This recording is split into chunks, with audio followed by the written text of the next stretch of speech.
A billionaire in a hurry booked an Uber, only to be shocked when he saw his ex-wife driving with a 6-7-year-old sitting beside her. A great story for my beautiful family. God bless you all. Let's start the story. Money can buy you everything except time, and today, Chris Rose was running out of both. The mahogany desk trembled under the force of Chris Rose's clenched fist as he stared at the crimson numbers bleeding across his computer screen.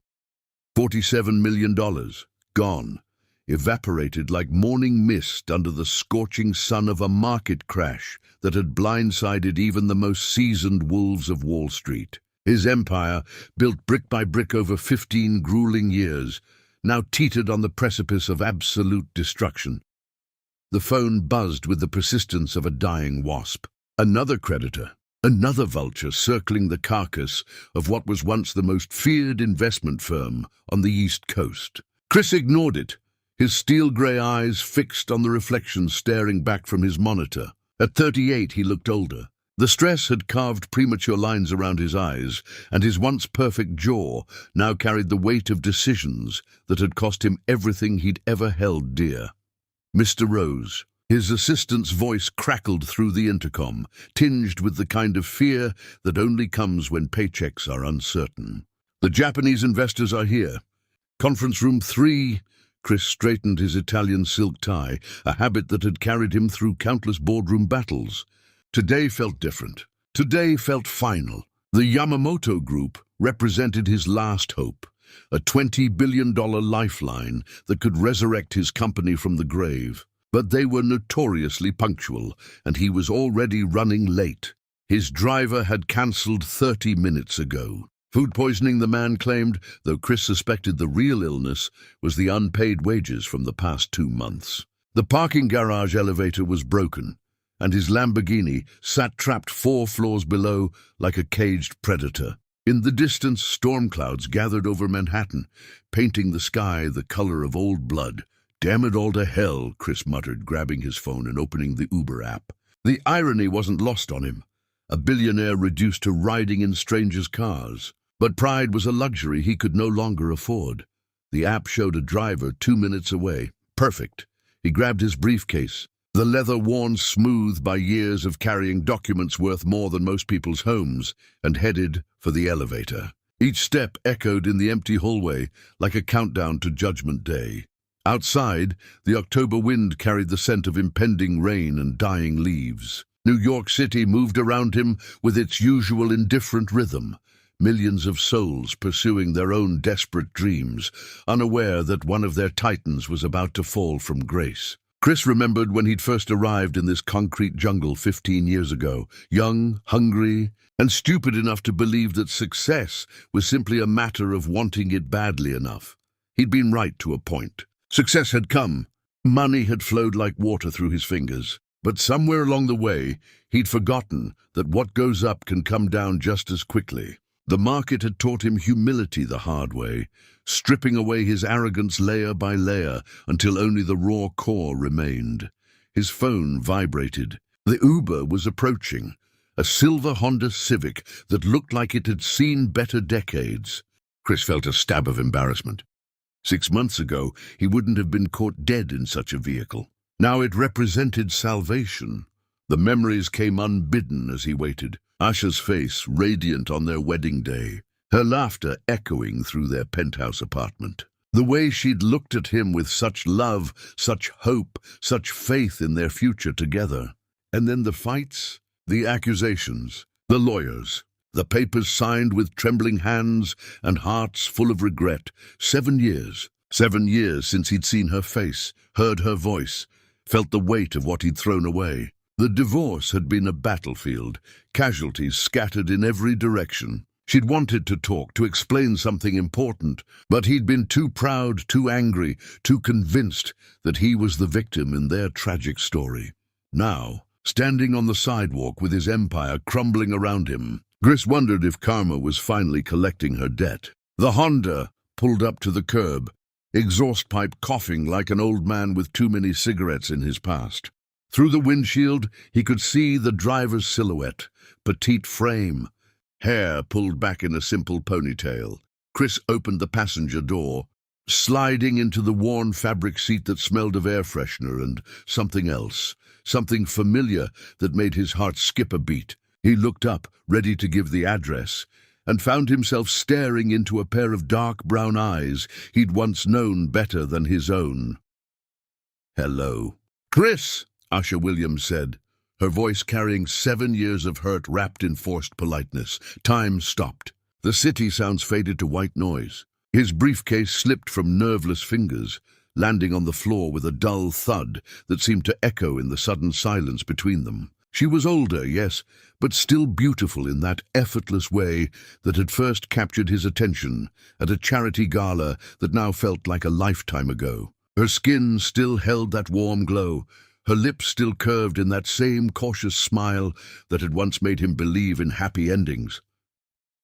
But there was something else in the car, a presence that made Chris turn his head slowly, as if moving through thick honey. In the back seat, wrapped in a blanket too large for his small frame, sat a boy.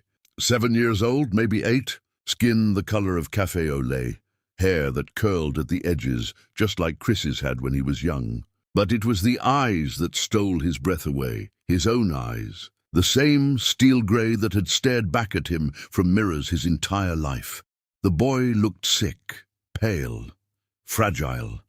Dark circles shadowed those familiar eyes, and his breathing seemed labored, as if each inhale was a conscious effort. He clutched a small, stuffed elephant to his chest, the toy worn smooth by countless nights of comfort. "Mama," the child whispered, his voice barely audible over the car's struggling engine. "I'm tired."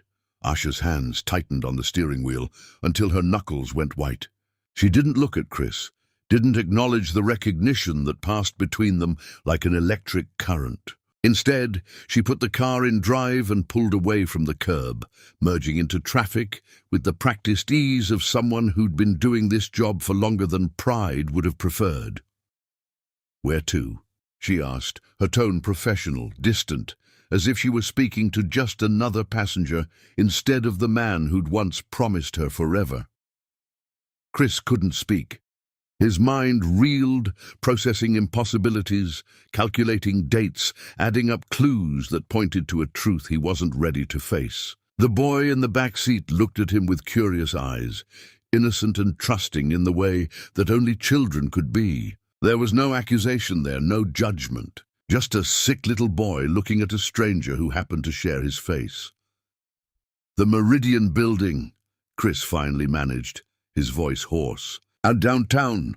Asher nodded and adjusted the rearview mirror. For a moment, their eyes met in the reflection, and 7 years of silence stretched between them like a chasm too wide to bridge. Then she looked away, focusing on the road ahead, and Chris was left to contemplate the wreckage of his carefully constructed world. Outside, the first drops of rain began to fall, streaking the windows like tears. And Chris Rose realized that losing his fortune might be the least of his problems. Chapter 2. The Shock. Some ghosts refuse to stay buried, and the most dangerous ones are the ones that look exactly like the life you threw away. The Honda's engine coughed and wheezed as Asha navigated through Manhattan traffic, each struggle of the aging vehicle a reminder of how far she'd fallen from the penthouse life she'd once shared with the man now sitting in stunned silence beside her. The irony was suffocating. Her ex-husband, the great Chris Rose, reduced to riding in her beat-up Uber while their son lay sick in the back seat, unaware that his entire world was about to shift on its axis. Chris stared straight ahead, his jaw working silently, as if he were chewing words too bitter to swallow. Asha caught glimpses of him in her peripheral vision, still handsome, still carrying himself with that unconscious arrogance that had first attracted and ultimately repelled her. His expensive suit looked out of place in her car, a designer fish gasping in the wrong aquarium. "Mama," Jewel whispered from the back seat, and Asha's heart clenched at the exhaustion in her son's voice. "Can we get some crackers? My tummy feels funny." "Soon, baby," she murmured, adjusting the rearview mirror to check on him. Jewel had been having more bad days lately. the mysterious illness that had plagued him for months, growing worse, despite the cocktail of medications they could barely afford. The specialists at Mount Sinai had been cautiously optimistic, but optimism didn't pay for treatment, and hope didn't put food on the table. Chris turned in his seat, and Asha saw the exact moment recognition fully hit him. His face went ashen, those steel-grey eyes widening as he took in every detail of Jules' features, the familiar curve of his nose, the stubborn set of his jaw even in sickness, the way his hair fell across his forehead in the same unruly cowlick that Chris had always struggled to tame. "Jesus Christ," Chris breathed, the words barely audible. Over the city noise filtering through the windows, Asha's hands tightened on the steering wheel, until her wedding ring, the simple gold band she'd never been able to bring herself to remove, bit into her flesh. "Don't," she warned, her voice sharp as broken glass. "Don't you dare!" But Chris wasn't listening. His businessman's brain, the same calculating mind that had built and destroyed fortunes, was working overtime, processing dates and possibilities. "How old is he?" "That's none of your business." "Asha, how old is he?" The question hung in the air like a loaded gun. In the back seat, Jules had dozed off, his breathing shallow but steady, the stuffed elephant rising and falling with his chest. He looked so small, so vulnerable, wrapped in that threadbare blanket that Asha had bought at a thrift store when she was 7 months pregnant and trying to prepare for a baby whose father had already signed the divorce papers. 7, she finally answered, the word tasting like ash in her mouth. "He's 7 years old." Chris did the math in seconds. His face went through a series of expressions: shock, realization, pain, and something that might have been wonder if circumstances had been different. The divorce was finalized in February 2018.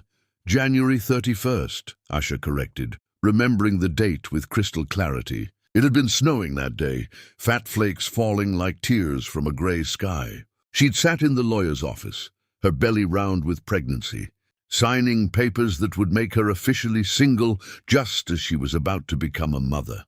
And he was born. July 15th.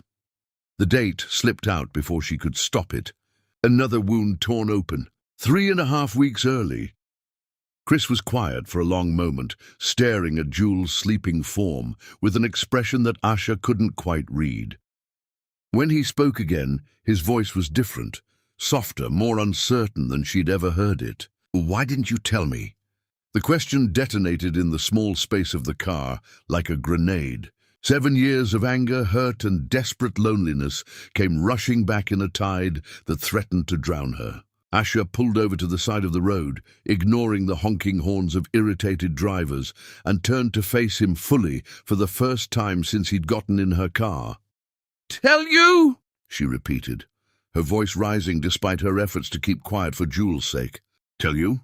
I tried to tell you, Chris. I called you 17 times. I sent emails. I even showed up at your office, and your security threw me out like some kind of stalker. I never got any. Bullshit." The word exploded out of her with years of pent-up fury. "You got them all. You just didn't care enough to listen. You were too busy being the victim, too busy telling everyone who would listen how I'd betrayed you, how I'd broken your heart. You never once asked yourself why I might have been so desperate to talk to you." Chris flinched, as if she'd slapped him. "The prenup investigation was a lie," Asha finished. "I never cheated on you, Chris. I never took a penny that wasn't rightfully mine. I never did any of the things you accused me of. But you chose to believe the worst because it was easier than admitting you'd been wrong." In the back seat, Jules stirred, making a small sound of distress. Asha immediately softened her voice, reaching back to smooth his hair. "It's okay, baby. Mama's here."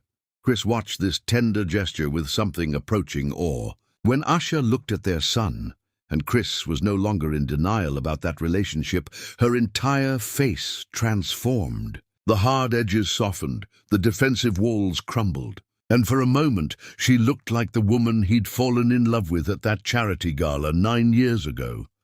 "He's sick," Chris observed, his voice gentle Brilliant deduction. Asha's sarcasm was a shield, protecting herself from the vulnerability she'd shown. That's why we're going to the hospital, instead of your precious Meridian building. What's wrong with him? Asha was quiet for a long moment, debating whether to answer. Finally she spoke, her voice barely above a whisper. They don't know yet. Some kind of blood disorder. His immune system is compromised, and he gets these episodes where he can barely breathe. The doctors are running more tests, but what? Tests cost money. Treatment costs money. Everything costs money. And I'm driving a fucking Uber to pay for his medications. The words came out bitter and raw. 7 years of struggle condensed into a single sentence. Chris looked at her then, really looked, and saw what his self-absorbed grief had blinded him to 7 years ago. The woman sitting beside him wasn't the gold digger his lawyers had painted her as. She was a mother fighting for her child's life, working herself to exhaustion to provide for a son who shared his DNA. "Let me help," he said quietly. The response was immediate and violent. "Go to hell. Asha, no." She started the car again, her movements sharp and angry. "You don't get to do this. You don't get to waltz back into our lives and play the hero now. We've managed without you for 7 years. We don't need your money or your guilt or whatever this is." She pulled back into traffic with more force than necessary, the Honda's engine protesting. In the back seat, Jewel woke up, his eyes immediately finding Chris's in the rearview mirror. For a moment, father and son looked at each other across 7 years of separation. And something passed between them, recognition maybe, or just the simple connection of shared features.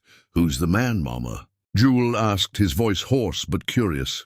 Asha's breath caught in her throat. Chris leaned forward slightly, waiting for her answer, but she remained stubbornly silent. "How do you explain to a 7-year-old that the stranger in the front seat is the father who never knew he existed? How do you summarize years of hurt and abandonment and still bleeding wounds?" Chris began, then stopped, looking to Asha for guidance that didn't come. "He's nobody, baby," Asha finally said, her voice steady despite the tremor in her hands. "Just a passenger. Go back to sleep." But Jewel was more observant than either adult gave him credit for. Even through his illness-induced fog, he could sense the tension crackling between the two grown-ups, could see the way they looked at each other when they thought he wasn't watching. He settled back against his blanket, but his eyes remained alert, watching, learning. The hospital came into view, its imposing glass facade reflecting the grey afternoon sky. Asha navigated toward the patient drop-off area, her movements automatic after months of routine. This place had become as familiar as home, more familiar perhaps, since they spent more time here than in their tiny studio apartment. As they pulled up to the curb, Chris finally found his voice again. "What's his name?" Asha hesitated, her hand on the gear shift. Jewel Rose?" The question was barely a whisper, but it hit Asha like a physical blow. She closed her eyes, remembering the night she'd given birth. Alone, scared, and still hoping against hope that Chris would somehow appear at the last moment. The nurse had asked for the father's name for the birth certificate, and Asha had whispered Chris Rose through her tears, unable to let go of the dream that they might somehow still be a family. "Williams," she lied. "His name is Jewel Williams," but Chris wasn't fooled. He could see the truth in her eyes, in the way she couldn't quite meet his gaze. As Asha helped Jewel out of the back seat, Chris caught a glimpse of the boy's medical bracelet, and there it was in tiny printed letters. Jewel Rose. The weight of 7 lost years crashed down on him like a building collapsing. Chapter 3. Silent Suffering. The cruelest prison is the one built from words left unsaid, and the most unforgivable crime is abandoning someone who needed you to stay. The hospital's automatic doors slid open with a mechanical whisper, revealing the sterile world that had become Jewel's second home. The familiar cocktail of disinfectant and floor wax hit Chris like a slap, sharp and medicinal, a smell that spoke of life and death decisions made in fluorescent-lit corridors. Asha moved through the space with practiced efficiency, one arm supporting Jules' fragile frame, while the other clutched a worn manila folder, thick with medical documents and insurance forms. Chris followed them inside, his Italian leather shoes clicking against polished linoleum that had witnessed countless tears, prayers, and miracles. He felt out of place here among the worried families and exhausted medical staff, his expensive suit marking him as an intruder in a world where money mattered less than hope and love mattered more than anything. "Good afternoon, Mrs. Williams," called a nurse from behind the reception desk, her voice carrying the kind of forced cheer that healthcare workers perfected over years of seeing too much pain. "How's our Jewel today?" "Tired," Asha replied, helping Jewel into a wheelchair that seemed too large for his small body. "The breathing episodes are getting worse, and he hasn't kept much food down since yesterday." Chris watched this exchange with growing horror and fascination. There was a routine here, a rhythm of suffering that spoke to months, maybe years, of regular visits. Jewel submitted to the wheelchair with the resigned patience of a child who had learned to accept help without complaint. His stuffed elephant clutched protectively against his chest. "Dr. Martinez is running behind schedule," the nurse continued, consulting her computer screen. "It might be about an hour wait. You know the drill. Room 3 has the good magazines and the fish tank." Asha nodded and began pushing the wheelchair down a corridor painted in supposedly calming shades of green and yellow. Chris trailed behind them like a lost shadow, his mind reeling with questions he didn't know how to ask. The pediatric wing was decorated with cartoon characters and inspirational posters, bright attempts to disguise the fact that children came here to confront mortality in ways no child should have to face. Room 3 was exactly what the nurse had promised. A waiting area with faded magazines, a large saltwater aquarium, and plastic chairs arranged in cheerful clusters that did nothing to disguise their essential function as places where people waited for news that could change everything. Asha positioned Jules' wheelchair near the fish tank, knowing from experience that the tropical fish would hold his attention and provide a distraction from his discomfort. "Look, baby," she murmured, pointing to a bright yellow tang darting between coral formations. "Your favorite is still there." Jewel managed a weak smile, pressing his palm against the glass. "He's gotten bigger since last week." The casual reference to last week hit Chris like a physical blow. This wasn't a first visit, or even an occasional occurrence. This was their life. Weekly trips to the hospital, waiting rooms, and medical procedures that had become as routine as grocery shopping or homework. Chris found himself studying his son with new eyes. Jewel was beautiful despite his obvious illness, with those unmistakable Rose family features softened by Asha's warmer coloring. His skin held a greyish undertone that spoke of poor circulation, and his breathing remained slightly laboured even at rest. But there was something else there, too, a quiet strength, a dignity in the way he handled his suffering that reminded Chris painfully of Asha during their worst fights. "Mama," Jewel said quietly, not taking his eyes off the fish tank, "I'm hungry, but my stomach feels weird." Asha reached into her purse and pulled out a sleeve of saltine crackers, the kind that cost 50 cents at the vending machine. "Try just a little bit, okay? We don't want to upset your tummy before you see Dr. Martinez." Chris watched Jewel nibble carefully at a cracker, his small face serious with concentration. The sight of his son, his son, trying so hard to be good, to not be a burden, to manage an adult problem with the limited tools of childhood, broke something inside Chris's chest that he hadn't known was still whole. "Let me get him something better," Chris said, standing abruptly. "There's a cafeteria, right? Something with actual nutrition." "Sit down." Asha's voice was sharp enough to cut glass. "He can't have anything heavy before his blood work, and we don't need your help." "But if he's hungry—" I said no. Asha's eyes flashed with a fury that made Chris step back involuntarily. "You've been gone for 7 years. You don't get to show up now and start making decisions about his care. The vehemence in her voice made Jewel look up from his crackers, his grey eyes moving between his mother and the strange man who seemed to upset her so much. Chris saw intelligence there and curiosity, but also a wariness that no 7-year-old should have to carry. "Are you fighting about me?" Jewel asked with the directness that only children possessed. "Because you sound like the parents on TV when they're getting divorced." The words hung in the air like a sword waiting to fall. Asha's face went white, and Chris felt something twist in his stomach. Their son was perceptive enough to recognize the dynamics of marital discord, which meant he'd probably witnessed enough of it in movies or among friends' families to make the comparison. "Nobody's fighting." "Sweetheart," Asha said quickly, though her voice remained strained. "The man is he's just a passenger who missed his stop." Chris flinched at being reduced to such casual insignificance, but he couldn't argue with Asha's version of events. What was he to Jewel, really? A stranger who happened to share his DNA? A father who had never been present for a single birthday, Christmas morning, or sleepless night of fever? Oh, Jewel considered this explanation with the seriousness he brought to most adult conversations. "Is he lost? Mama, we should help him find where he's supposed to go."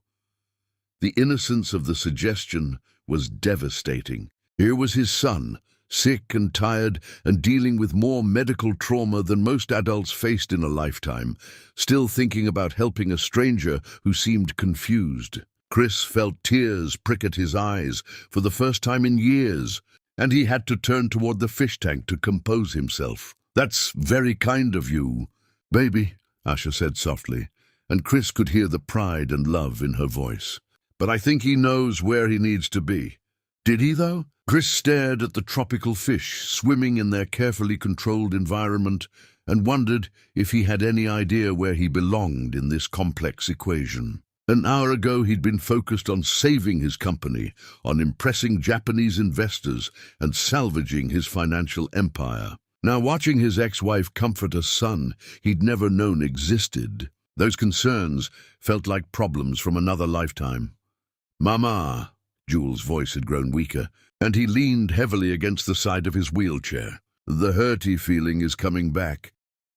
Asha was beside him instantly, her hand cool against his forehead. Chris watched her transform into full maternal protection mode, every movement economical and purposeful. She pulled a small digital thermometer from her purse, clearly a permanent resident there, and took Jewel's temperature with practiced ease. 99.4, she murmured, more to herself than anyone else. "Not too bad, but we should keep an eye on it." Chris found himself leaning forward unconsciously, as if proximity could somehow help. "Is that normal?" "The fever?" Asha shot him a look that could have frozen fire. "What do you think?" "Yes, it's completely normal for 7-year-olds to run fevers while waiting to see specialists about mysterious blood disorders. Happens all the time." The sarcasm was acidic, but Chris could hear the fear underneath it. This was a woman who had been fighting for her child's health alone for months, maybe longer, and every symptom was a source of terror she couldn't share with anyone. "I didn't mean," Chris began, but Jewel interrupted him. "Mama, why are you being mean to the nice man?" The question was asked with genuine confusion. "He just asked a question like Dr. Martinez does." Asha's expression softened immediately when she looked at Jewel, but her voice remained firm. "Sometimes adults have complicated feelings, baby. It doesn't mean anyone is bad." Jewel nodded, as if this made perfect sense, which perhaps it did in the simplified moral universe that children inhabited. Chris envied that clarity, that ability to accept complex emotions without needing to understand all their sources and implications. A commotion in the hallway drew their attention. Another family arriving in crisis. Medical staff moving with urgent purpose. The controlled chaos that marked genuine emergency.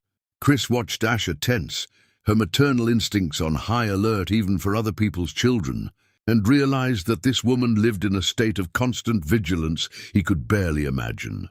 "How long has he been sick?" Chris asked quietly. Asha was silent for so long that he thought she wouldn't answer. When she finally spoke, her voice was barely above a whisper. Really sick? About 6 months. But there have been smaller things for years. Getting tired easily, catching every bug that went around, bruising that took forever to heal. I kept thinking it was just normal kid stuff, you know. Single mom paranoia. The guilt in her voice was palpable, and Chris recognized it because he'd carried similar weight for different reasons. You couldn't have known. Couldn't I? She turned to look at him directly for the first time since they'd entered the hospital. Maybe if I'd had better insurance, we could have caught it earlier. Maybe if I hadn't been working 3 jobs to keep us afloat, I would have noticed the symptoms sooner. Maybe if his father had been around to help, I wouldn't have missed the signs. The accusation hung between them like a live wire. Chris wanted to defend himself, to explain about the divorce proceedings and the lawyers and the way she'd seemed to disappear from his life completely. But looking at Jewel, pale, sick, clutching his stuffed elephant while his mother fought back tears, those excuses crumbled to dust. Jewel Rose Williams, a voice called from the doorway, and they all turned to see a young medical assistant with a clipboard and a kind smile. "Here," Asha called, immediately shifting back into crisis management mode.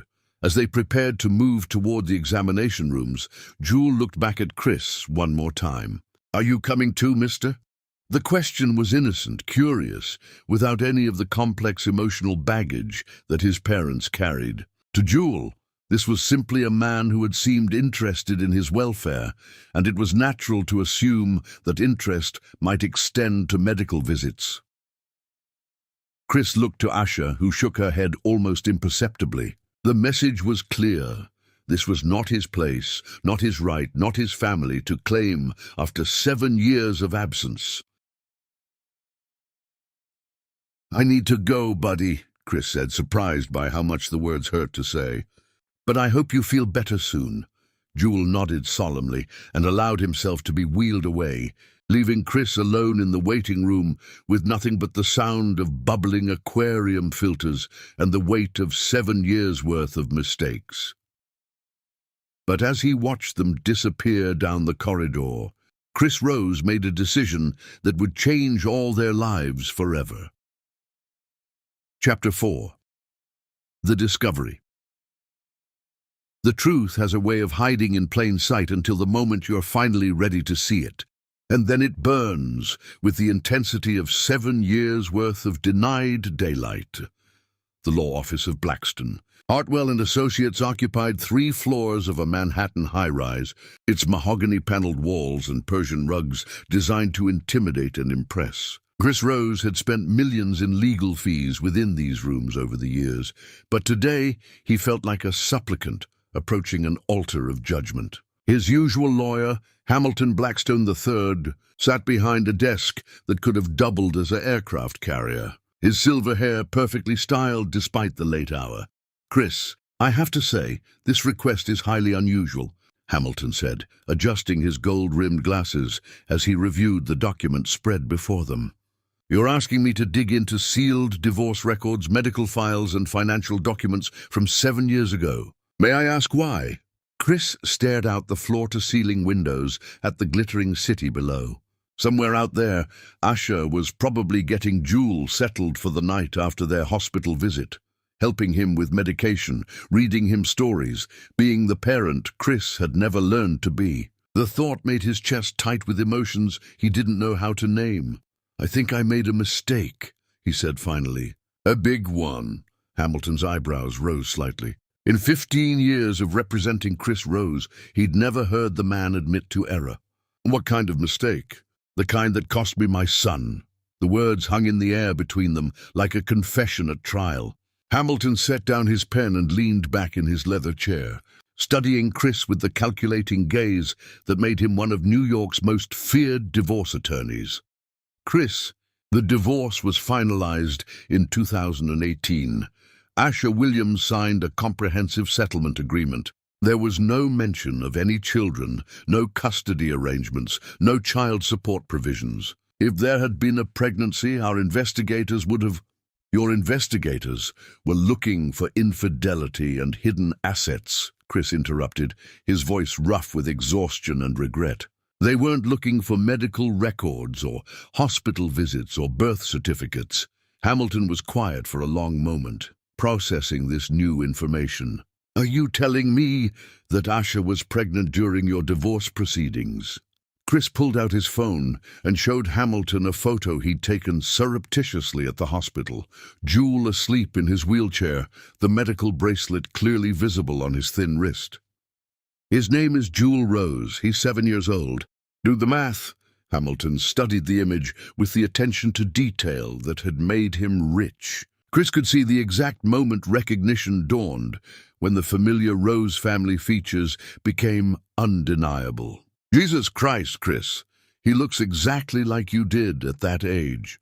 I need everything, Chris said, his voice steady despite the earthquake happening inside his chest. Hospital records, birth certificate, medical bills, school enrollment forms, everything that proves what I should have known 7 years ago.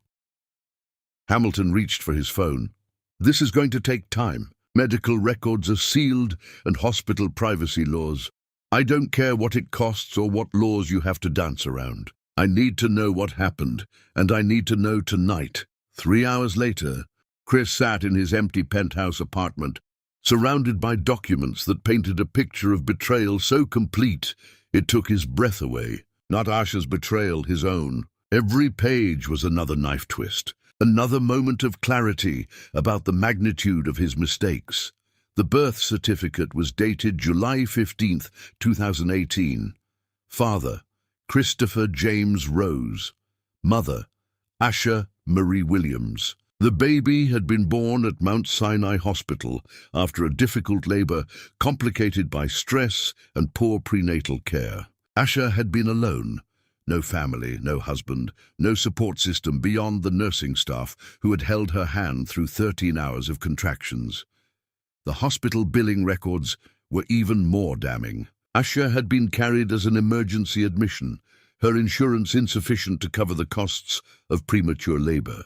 The total bill had been over $40,000. She'd set up a payment plan, $500 per month for the next 8 years, a crushing financial burden for a woman whose husband had just divorced her and whose career prospects had been destroyed by the same legal proceedings. But it was the phone.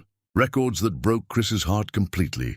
Hamilton had somehow obtained the call logs from Chris's office phone system during the final months of their marriage. There they were, clear as day, 17.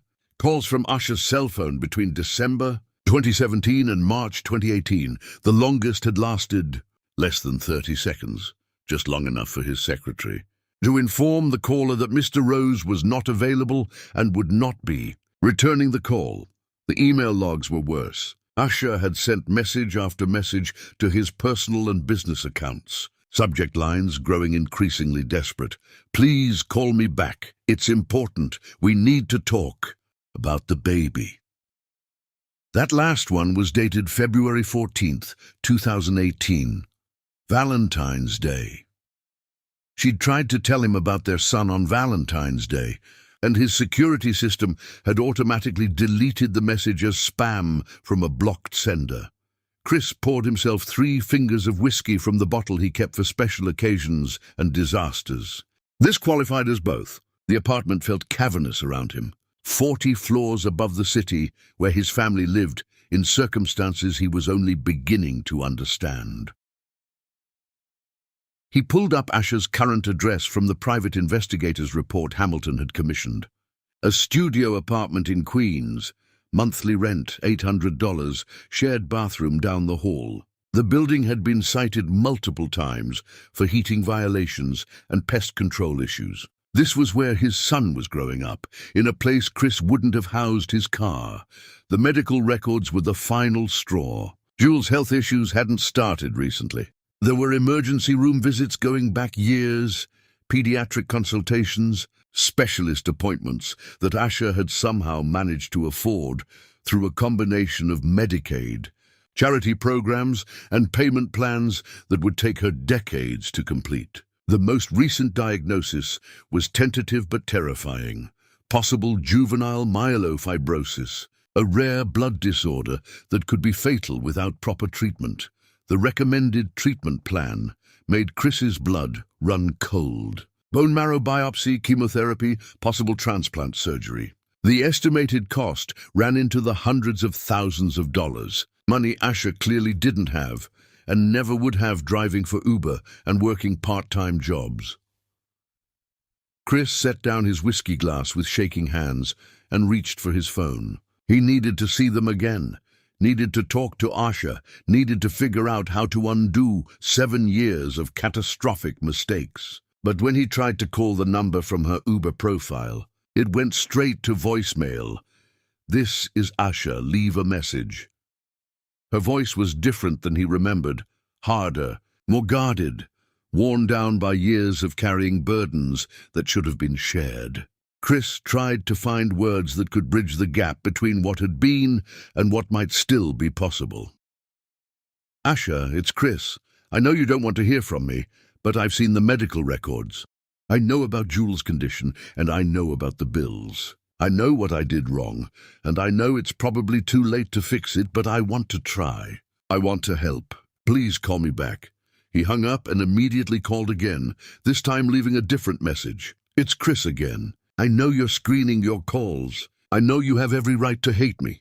But Jules is sick and he needs treatment we can afford together, but you can't afford alone.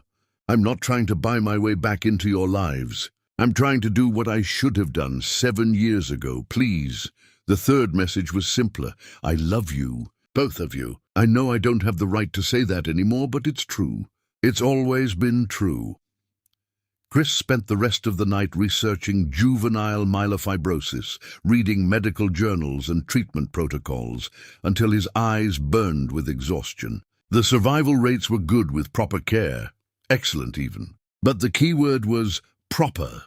Asha couldn't provide proper care on her own, and their son would suffer for his father's pride and blindness. Dawn was breaking over Manhattan when Chris finally fell asleep on his leather couch, surrounded by documents that told the story of everything he'd lost and everything he might never get back. His last conscious thought was of Jules' grey eyes, looking at him with curiosity instead of condemnation, and the way the boy had asked if they were fighting about him.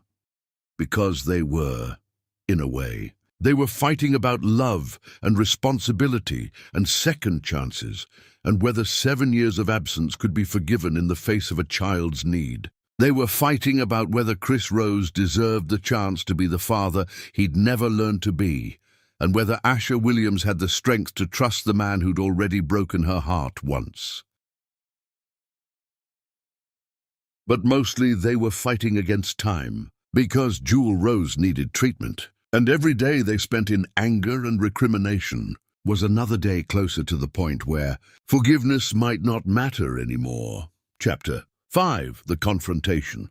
Some conversations can only happen when pride finally steps aside to make room for truth. But by then, the words carry the weight of everything that should have been said years ago. The October morning arrived grey and bitter.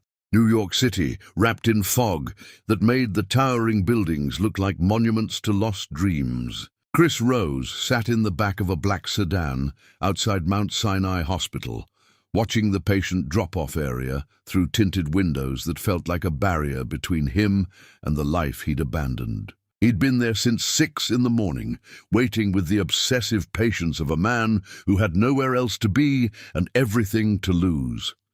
At 7:30, he saw them. Asha's battered Honda pulled up to the curb, exhaust pipe coughing like an old man's last breath. She moved around to the passenger side with practiced efficiency, helping Jules out of his booster seat with the gentle care of someone who understood that every movement might cause pain. The boy looked worse than he had the day before, paler, more fragile, like a piece of antique glass that might shatter at the wrong touch. Chris waited until they'd entered the hospital before following, his heart hammering against his ribs with the irregular rhythm of a man walking toward his own judgment day. The pediatric wing was already busy, despite the early hour. A parade of worried parents and sick children that reminded him how many battles were being fought in rooms just like this one all over the world. He found them in room 3 again, Jewel positioned near the fish tank while Asha filled out paperwork with the weary resignation of someone who'd completed these forms countless times before. She looked up when Chris entered, and he saw her entire body tense like a deer sensing a predator.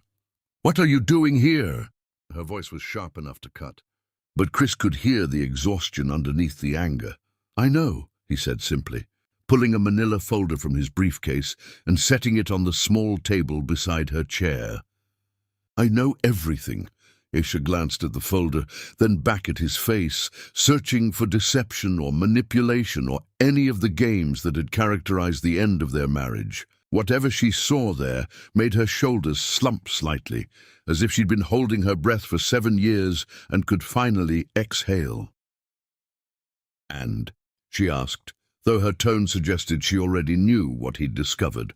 Chris looked at Jewel, who was watching the fish with the determined concentration of a child trying not to listen to adult conversations that were clearly about him. "Can we talk privately?" "No." Asha's response was immediate and firm. "Whatever you have to say, you can say it here. I'm not leaving him alone, and I'm not going anywhere with you." The rejection stung, but Chris understood it. Trust, once broken, didn't regenerate just because the breaking had been based on misunderstandings. He pulled up a plastic chair and sat down carefully, as if sudden movements might spook her into running. "I saw the birth certificate," he said quietly. "The hospital bills, the phone records, all of it." Asha's hands stilled on the insurance forms, her knuckles going white as she gripped the pen. And I know what I did. I know how badly I failed both of you." Chris's voice was steady, but Asha could see the tremor in his hands. "I know you tried to tell me, and I know I was too proud and too stupid and too convinced of my own righteousness to listen." "Congratulations," Asha said, her tone flat. "You figured it out 7 years too late. I want to help. With what?" Chris gestured toward Jewel, who had abandoned his fish-watching to listen to their conversation with the frank curiosity that only children possessed. "His medical bills, his treatment, whatever he needs. We don't need your money. Asha, he has juvenile myelofibrosis. Do you have any idea what the treatment costs?" The medical term hung in the air between them, like a death sentence. Asha's carefully constructed composure cracked slightly, and Chris saw the fear she'd been hiding behind anger and pride. "How do you know that?" she whispered. "Because I spent all night researching it after I saw his medical records. Because I know you've been carrying this alone for months, and I know the recommended treatment protocol costs more than you make in 5 years. Tears gathered in Asha's eyes, but she blinked them back with fierce determination. "We're managing. You're drowning," Chris said gently, "and our son is getting sicker while you try to manage." "Mama?" Jewel's voice was small and uncertain. "Are you crying?" Asha immediately shifted her attention to him, smoothing his hair with shaking hands. "No, baby, Mama's just tired." But Jewel was observant enough to see through the lie. His grey eyes, so like his father's, moved between his mother and the stranger who seemed to know things about his sickness that made his mama sad. "Are you a doctor?" Jewel asked Chris directly. "No," Chris replied, his voice gentle. "I'm not a doctor. Then how do you know about my sick blood?" The question was asked with the directness that only children could manage, cutting through layers of adult complexity to reach the heart of the matter. Chris looked to Asha, silently asking for permission to answer honestly. "Tell him," she said quietly, her voice heavy with defeat and resignation. Chris knelt down beside Jewel's wheelchair, bringing himself to the boy's eye level. Up close, the resemblance was even more striking. The same stubborn chin, the same slight cleft that Chris had inherited from his own father, the same way of tilting his head when concentrating. "I know about your sickness because I care about you," Chris said carefully. "And I know about it because your mama tried very hard to tell me about you when you were born. But I wasn't listening the way I should have been." Jewel considered this explanation with the seriousness he brought to most adult conversations. Why weren't you listening? Because sometimes grown-ups make mistakes, big ones, and sometimes they're too proud to admit they were wrong until it's almost too late. Are you my daddy? The question detonated in the small waiting room like a grenade. Asha made a small sound of distress, her hand covering her mouth. Chris felt the weight of 7 years pressing down on him like a physical force. Yes, he said simply. I am. Jewel nodded as if this confirmed something he'd already suspected. I thought so. I look like you. Yes, you do. Where have you been? The innocent question was devastating in its simplicity. Where had he been while Jewel learned to walk, said his first words, started school, got sick? Where had he been during birthday parties and Christmas mornings and middle-of-the-night fever scares? I was being stupid, Chris said honestly. And I'm very, very sorry about that. Jewel absorbed this information with the philosophical acceptance that children often brought to adult failings. Are you going to help me get better? And I'm going to try, Chris promised. If your mama will let me. All eyes turned to Asha, who sat frozen in her plastic chair like a woman caught between competing storms. On one side was her pride, her anger, her justified fury at 7 years of abandonment. On the other was her love for Jewel, her fear for his health, her desperate need for the resources that could save his life. The bone marrow biopsy is scheduled for next week, she said finally, her voice barely above a whisper. The insurance will cover 60%. The rest, I'll pay for it, Chris said immediately. All of it, whatever he needs. And then what? Asha's voice rose slightly, drawing concerned glances from other families in the waiting room. You write a check, ease your conscience, and disappear again. You think money fixes 7 years of absence?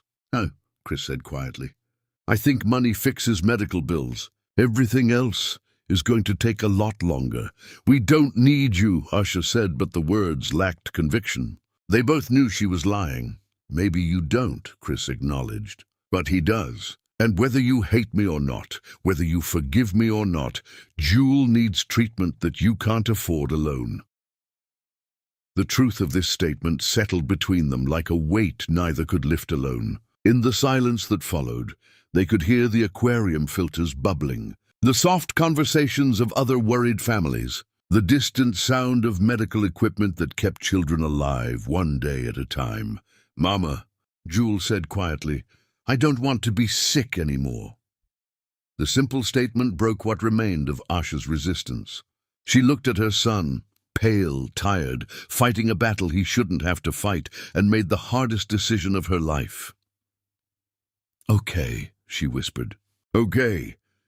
Chris felt something ease in his chest, a tightness he'd been carrying since the moment he'd seen them in the hospital the day before. It wasn't forgiveness, wasn't reconciliation, wasn't anything close to redemption. But it was a beginning, a chance to prove that 7 years of mistakes didn't have to define the rest of their lives.